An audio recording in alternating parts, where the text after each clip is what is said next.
Hello, everyone. Travis Thomas here, performance coach, Live Yes And. And so I'm joining you today because starting today on my Patreon, I am starting a Yes And for Kids. That's right, Yes And for Kids.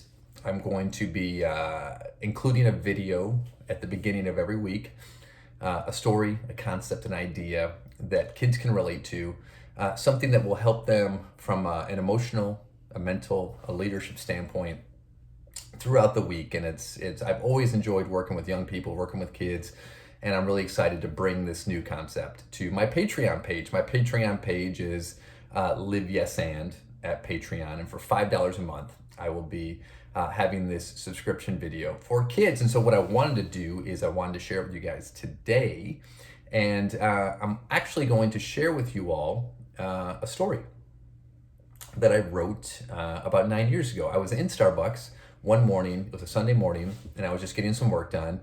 And this kind of like this fit of inspiration sort of came to me, and I listened to it. And believe it or not, I remember the Starbucks I was sitting in here in Jupiter and Abacoa, and I just started writing. And this concept kept coming, and I wrote for like 30 minutes, 45 minutes straight.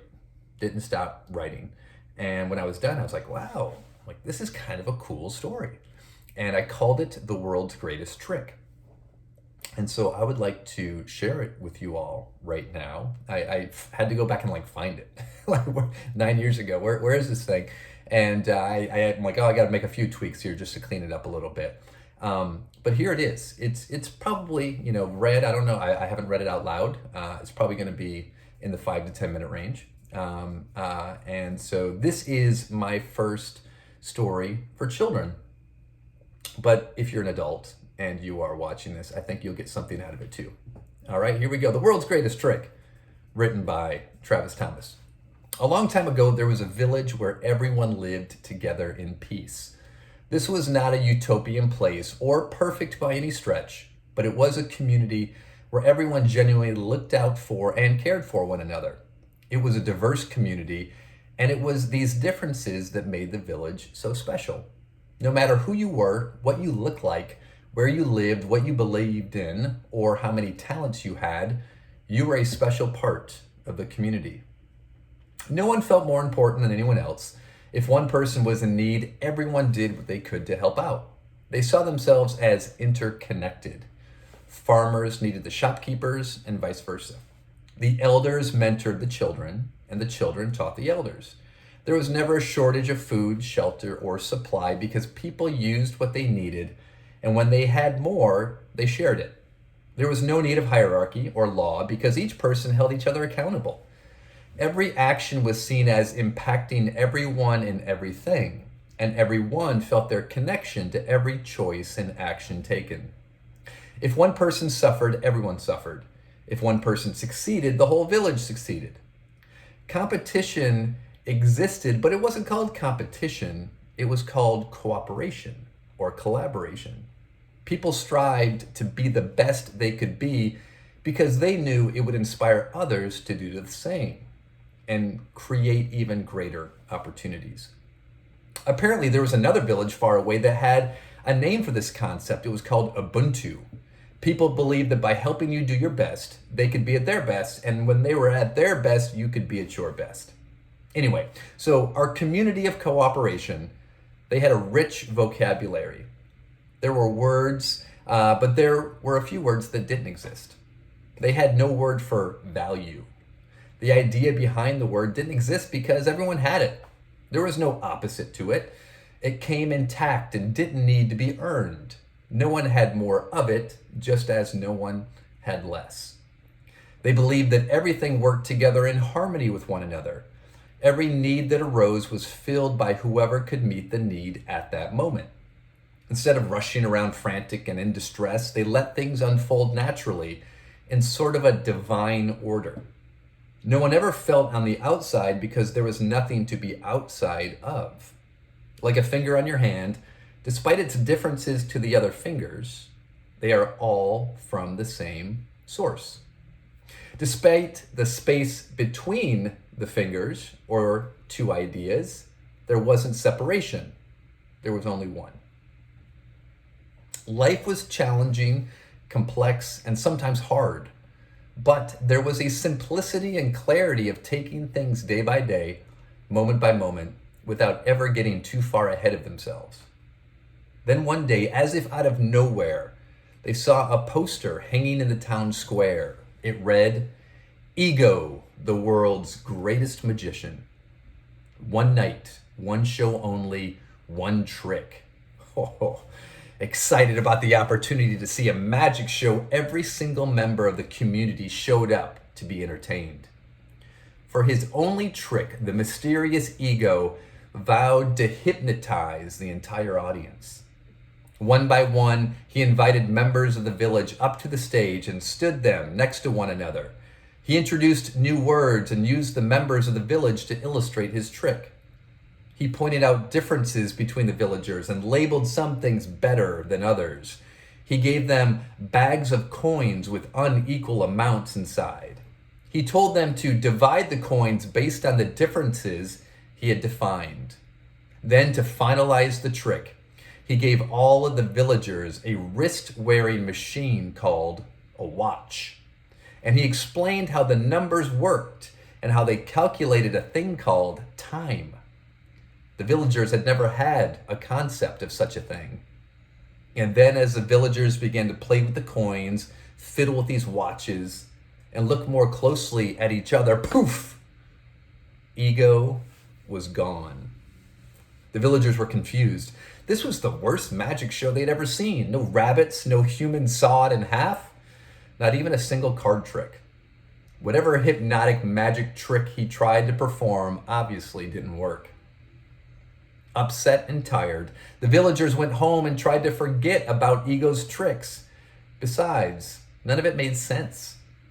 For weeks, the villagers went around carrying these watches Ego had given them. It was kind of cool because they realized all their watches told the same time. They tried fun experiments of trying to meet each other at places using their watches.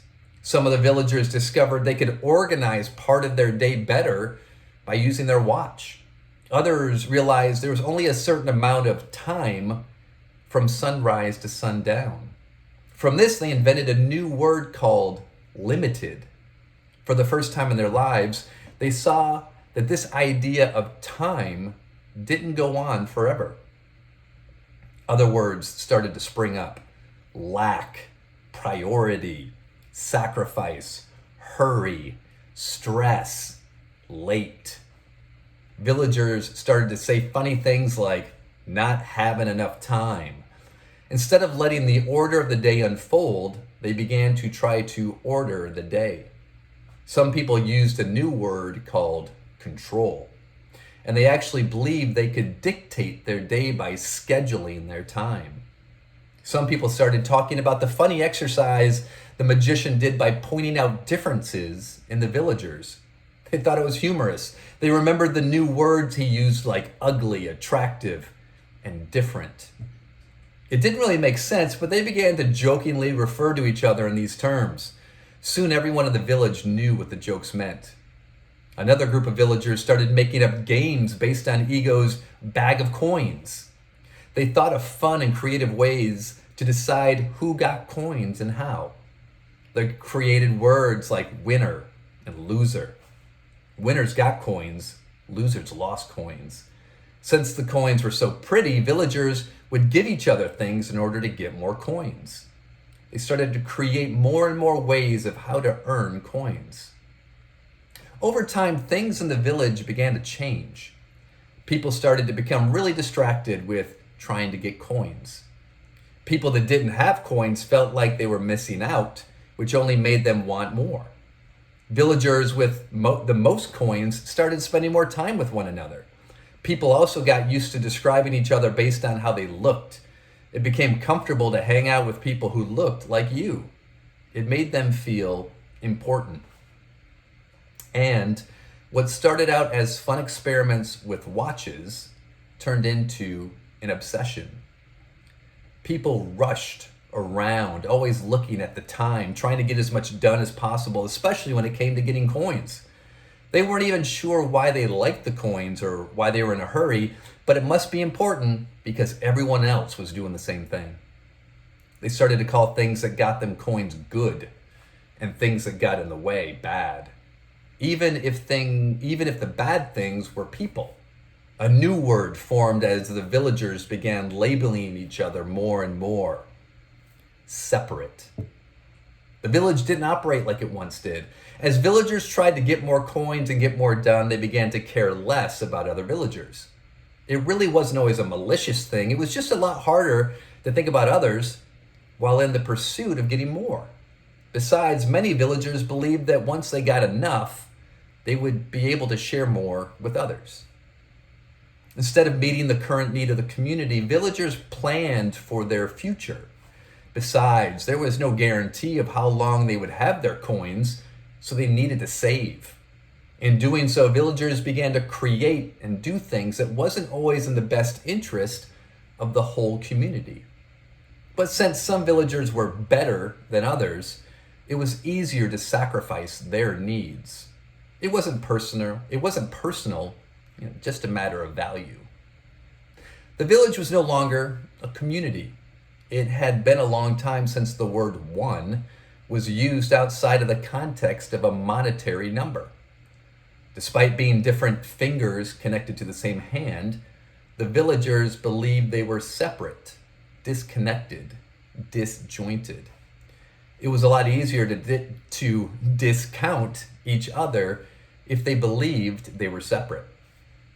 Some villagers felt so separate and alone and desperate, they would act out in ways that made no sense. It was senseless. This was scary. It created fear in the other villagers. Instead of seeing this fear as a yearning for love, compassion, and community, the villagers responded by furthering the gap and creating greater separation. In fact, some went as far to asking villagers to find a new home, to leave the village. They were too different. At some point over time, the villagers forgot what the word community actually meant. It had become every villager for themselves. Years later, Ego the magician came back through town to check on his trick. What he saw only made him smile. There were the villagers all running around wildly in pursuit of an idea that held no value, measuring their moments on an instrument with no real power, and defining their relationships on details with no real substance. Right in front of them was everyone and everything they needed, and all they needed to do was stop and see it for themselves. But they couldn't. Not while they were being hypnotized in the world's greatest trick.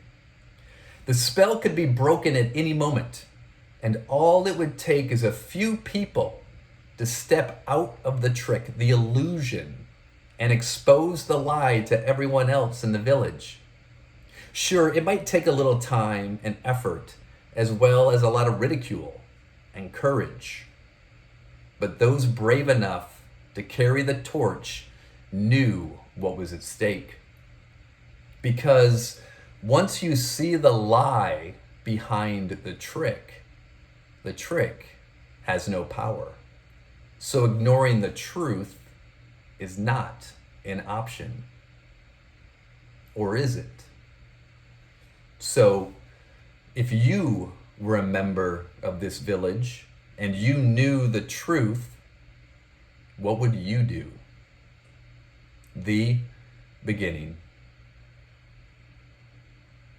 All right, everyone.